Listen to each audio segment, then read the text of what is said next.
I'm Michael DeLeon. I'm on the road to recovery down in Fort Lauderdale, Florida, where I got a chance to meet an amazing young girl, Kristen Trafford, from Westchester County, New York.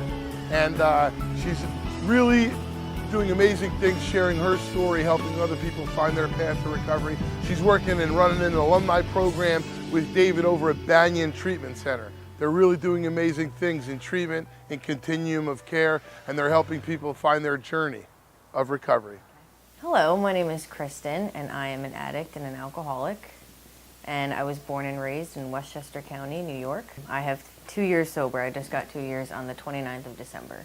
But I was the girl that would get my dad a beer from the fridge, and from a very young age, I was so obsessed with like the flavor and just like the feeling of drinking. And then at age 13, I really started partying with just alcohol, which soon progressed to other drugs.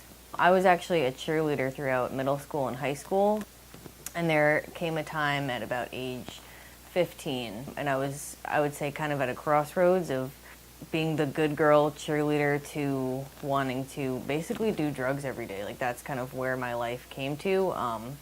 And there came a day in high school where I was about to cut class, and I had my drug addict friends, and then I had my cheerleader friends. And I remember this moment, and it was like they were each standing on either side of me, and they basically had me choose. And I chose to go do drugs.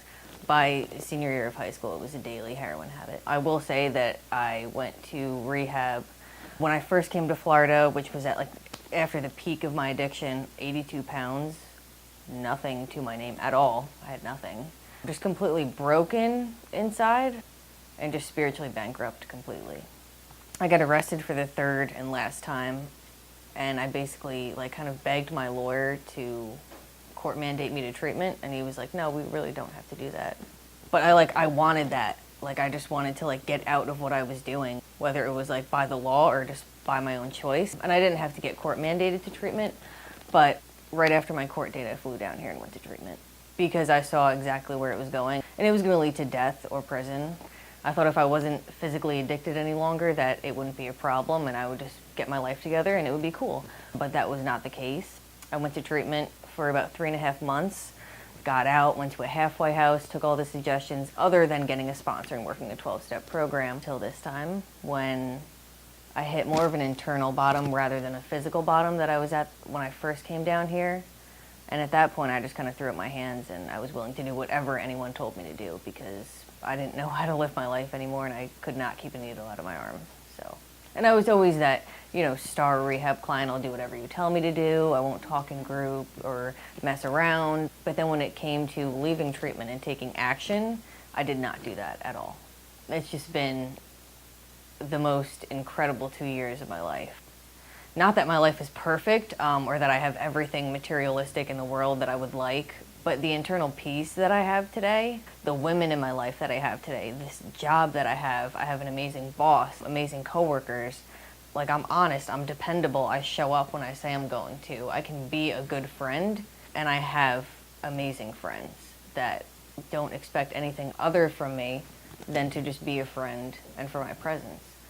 But I started off this journey and I simply asked a woman for help.